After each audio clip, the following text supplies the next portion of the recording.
So, question 11 asks, at the time of its golden age, what made audio, radio, music particularly different from previous media, print media?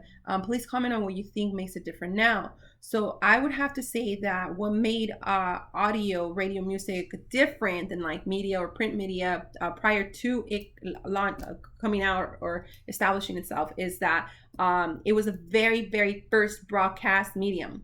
So, what does that mean? It basically means that before that it was not broadcasted, so this basically allowed for more information to be spread out through different zones, as you may call it. So because it's broadcasting, so that is huge, that is very, very huge.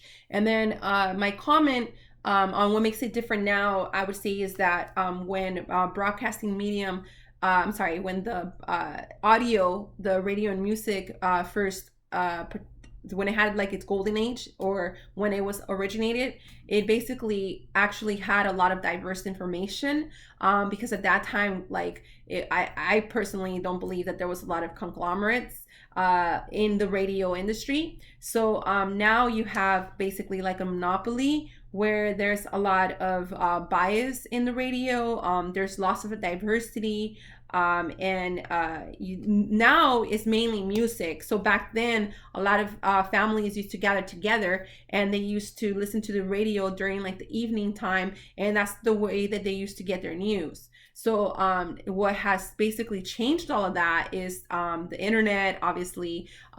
Things like, I would say like TV definitely changed that, because after the broadcasting era, then TV came along as well. So then the radio started losing some traction, because TV was like the biggest, media, producer. Like a lot of people were into TV or are into TV nowadays. I would say that it's more like streaming and binging. So it's just, as time changes, our media, it's very interesting, because what this makes me realize is that as time changes, the medium that we're using is also changing, the way that whatever medium we're choosing to get our information from. An example, and a perfect example of that too, is like, for example, when the cell phones came out, it was first calls, and then from calls it went to text messages, and then from text messages now it's internet. So now internet's the big thing. So that's why I just thought that would fit into this. But yeah, so the answer would be that it was the very first broadcast medium.